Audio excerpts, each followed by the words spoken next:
on that story for us. Well, for more, we can speak now to Woongbeelee from the BBC's Korean service, who is in Seoul for us bright and early. Great to get you on the programme. And just to say, very disappointing, I'm sure. South Korea did quite well, though, to get out there in the first place. Do you think they were just unlucky to come up against Brazil?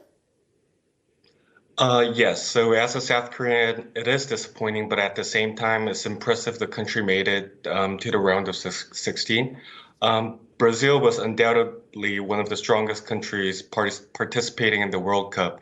So realistically, the chances were low. And I would say South Korea was unlucky to meet Brazil right after getting out of the group tournament.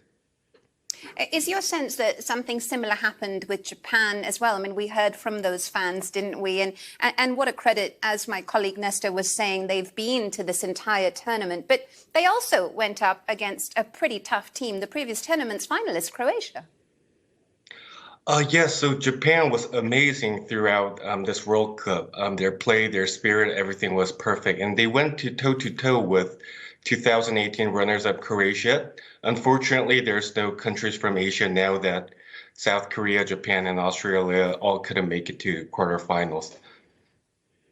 Yeah, do you reckon, even with these defeats, how will the performances by these teams be viewed? The fact that they, got out of the groups, was that a sort of minimum requirement of success?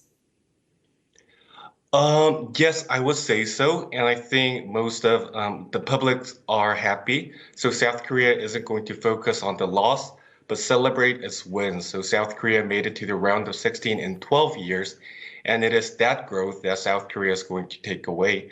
So they will not allow one loss to overshadow what the country achieved in this World Cup.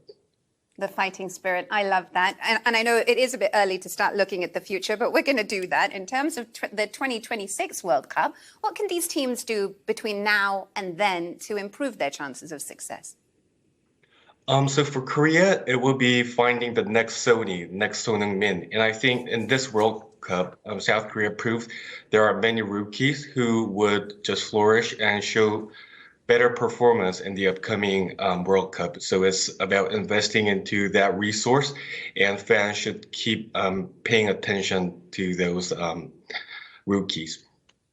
Woongbeelee there from the BBC's Korean service. I'm sure you'll still be watching the matches as they go on. Thanks so much for joining us on the programme.